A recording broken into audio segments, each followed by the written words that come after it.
The Curse of King Laius. A dark prophecy long ago in the powerful city of Thebes, a shadow of doom loomed over its king, Laius. He was a wise ruler, but his past held a terrible secret.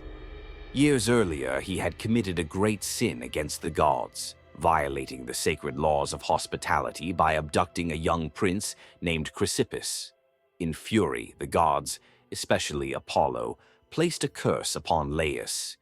"You shall have a son, but that son will bring about your death and the downfall of your house." Despite this dreadful prophecy, Laius and his queen, Jocasta, eventually had a child. But fear gripped the king's heart, for he knew the gods' words could not be ignored. The abandoned child. Determined to defy fate, Laius ordered the baby to be taken to Mount Cithaeron and left to die. To ensure the child could never harm him, Laius had the infant's ankles pierced and tied together. A servant, however, could not bear to kill the child himself. Instead, he left the boy in the wilderness, believing that fate would take its course. But the gods had other plans. A kind-hearted shepherd discovered the baby, and feeling pity, took him to King Polybus of Corinth, who had no children of his own.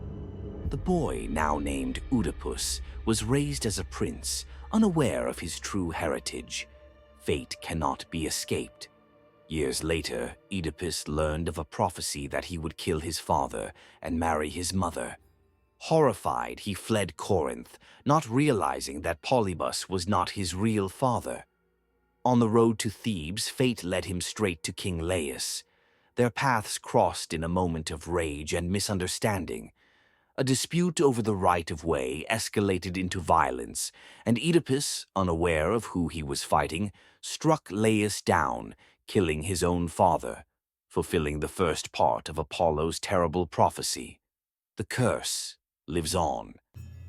Believing he had escaped his fate, Oedipus continued to Thebes, where he became a hero by defeating the monstrous Sphinx and was rewarded with the throne.